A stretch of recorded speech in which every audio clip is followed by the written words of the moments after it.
There are lots of rumours about the Glazers potentially selling Man United, and we know Jim Ratcliffe wants to buy the club, but what would need to happen for the Glazers to actually sell? Considering they take out £34 million a year in dividends, it's very obvious they don't want to sell the club.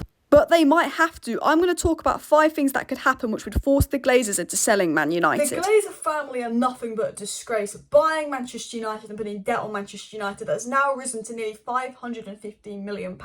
It's gone up nearly 23% in the last year. Nearly 100 million more debt they've put on the club in the last year because they're borrowing money, putting it on the club. They've also taken out £34 million in dividends this year to pay themselves despite the overlaying debt on Manchester United, and the Glazers need to go.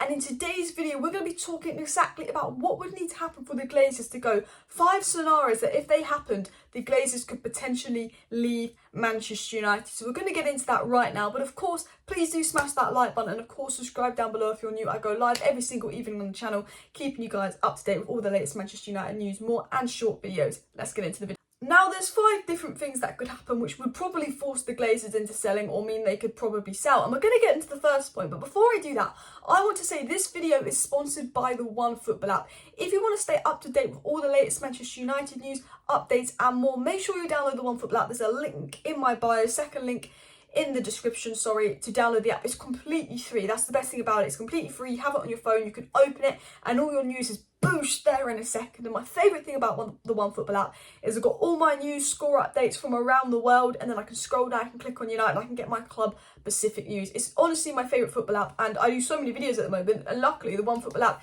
keeps me updated, so go download it, trust me. The first thing that would need to happen, and the most obvious thing, is there needs to be a massive bid put in.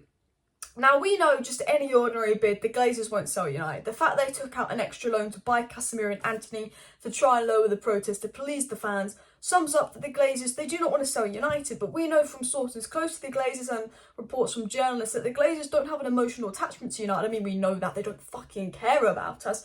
But they don't have any kind of emotional attachment to United. It's all about business. And if there was a bid that came in that was more than the value of the club, that would make sense from a business perspective to sell United, because they're being given a very generous bid, which the quoted price is above 3.75 billion, for United they would sell.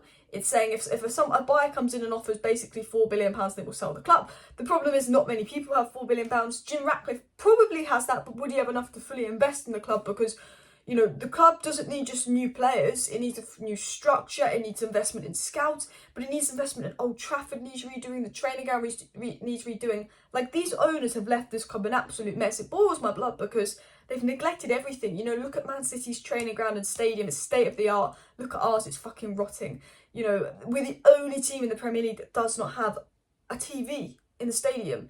It's a disgrace. But the first thing is obviously the most obvious one, so I want to get out of the way, is a buyer. Now, there are buyers, there are people that would buy Man United and have the money to, but the Glazers won't sell unless it's for a very good amount of money, because it's all about business for them. And they don't want to sell because they're taking £34 million a year out of the club, which is crazy. But we've got to hope Jim Ratcliffe will buy United. But there's things we can do to lower that price, which we will talk about in a second. But the second thing that could get the Glazers out of Manchester United are rules and regulation changes about dividends. We know with American owners coming in with the Super League, there's a lot of, you know, petitions being made about changing the rule about ownership in the Premier League, a lot of pressure on sort of governments, potentially regulations coming. However, football's corrupt, it's all about money.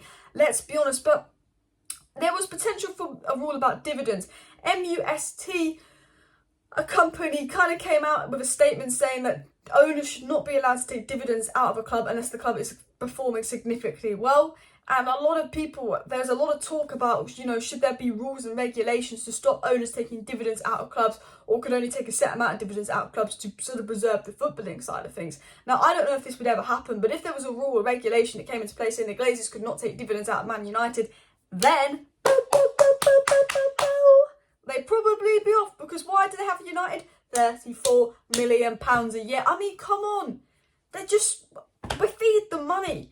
And hopefully some kind of rule comes in by a governing body or something that you can't take out dividends, or there's a cap, or as an owner you've got to spend a certain amount of thing in. I don't know if that's going to happen, but it would be nice. But again, football's very corrupt. It's all about money. People have too much power.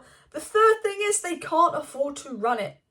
Like, they are putting us in more and more debt. They don't have the money to run United because football is going up. In football, you've got to spend more and more money because every other club's got more and more money. Look at City, Newcastle, Chelsea's owners. Aston Villa are spending more money than us. Wolves are spending crazy amounts of money. West Ham are spending money. Leicester in the past spent a lot of money. There's a lot of teams in the Premier League with money. It's not just the top 6 anymore. Newcastle's going to make it the top 7. West Ham, Wolves, other teams have money. You know, Premier League's not like any other league. Any other league, Man United could probably spend about 50 million to get top 4 in any other league. But in the Premier League, because there's so many clubs with money, they can't.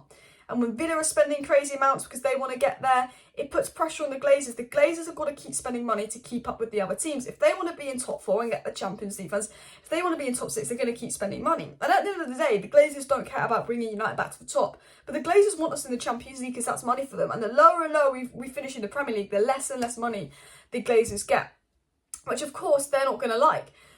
So basically, essentially, there'll be a point where the Glazers might come to in the next few years where they realise they can't really financially afford to run United. Now, they have 2 options. They can do option A, which is what they'll probably do because they're pieces of shit, and do the Barcelona option. Let's sell our TV right, let's have economic levers, and let's put the club in more and more debt. Or option B, fuck, this is getting to a point where it's not financially sustainable. We're putting more and more debt on the club. Maybe they'll become under pressure by people in football saying, no, you can't be putting this debt on United, pressure to get them out. Maybe that's the situation, or worst case scenario, they bankrupt us and they all of that. But that would probably be the third thing that needs to happen to potentially get the Glazers out. A fourth thing that could happen that could get the Glazers out is fans pushing them out. And this is something we're trying for a while. And what I say is, people say we're never going to get them out with the protests. The protests are working. Why do we buy Casemiro? Why do we buy Anthony? Glazers out protests. Man United, and I said this in my live stream yesterday, we spend weeks and weeks and weeks trying to sign a player. We take ages trying to. We took like 6 weeks to get Lissandro and Eriksen over the line. We got Casemiro done in 48 hours. Do you know why we got Casemiro done in 48 hours? Because they knew there was a big protest against Liverpool. They needed someone to announce in the stadium to distract people from the protest. They went and got Casemiro done quick. Do you know why we got Anthony? Because of the protest, because the pressure was on, because Jim Ratcliffe wanted to buy. It was a distraction. The fact that anti-Glazer banners are being removed from Old Trafford, the fact that the Glazers or people close to the Glazers are contacting Sky saying, please do not give coverage to the protests. The fact that the Glazers are using the media to spin the protests and make fake stories about Ronaldo to try and distract the fan on hating on Ronaldo instead of them, because every fan is united in the sense that the Glazers need to go. It shows the protest is working. The protest is having a really good impact because they are doing things, the Glazers. They were going to buy Rabiot and Arnautovic. They were forced into spending money this summer. They were forced into doing things. The fact that they're removing audio from videos because you can hear Glazers out in the background when they're posting online. They have to edit their social media stuff more. The fact that they're removing banners shows that they're bothered. You know, the Glazers out protest is big and they're trying to monitor, they're trying to silence us. And that's just a sign that it's working. And, you know, we've got to keep protesting. But the annoying thing is, and it's never going to happen, we need to stop buying tickets. We need to stop buying merch. But what we can do to get the Glazers out is attack the sponsors, make sure less money's coming into the club. You know, TeamViewer no longer want to work with the Glazer when their contract's up because of us fans pestering TeamViewer. Because we went on the Glazer family websites and harassed them, all the family members, and caused problems for their businesses like bad ratings and stuff. There are members of the Glazer family that don't want to own United, that say we should sell it, that are done with it. Problem is, Joe and Avram, they love United and they're the 2 ones with the biggest say. But some of the Glazer sisters, they're fed up with the fans complaining all the time and causing problems on their website and with giving bad reviews. So it's definitely working, and that thing would just be us fans doing something. And the fifth and final thing would be government pressure from the UK government, which probably won't happen. I don't think she cares about Man United, but, you know, she probably won't last long because they only last, our governments, not very long these days. But the fifth thing would be government pressure, because this will link to the protests. And I saw someone say this before. The more and more protests there are, the more and more police resources they've got to use. When there's a protest at a game, they've got to bring out more police. Now, we saw with the Queen's funeral, they don't have enough policing forces in the UK, it seems, because they couldn't have Man Utd on, they've got to be in London.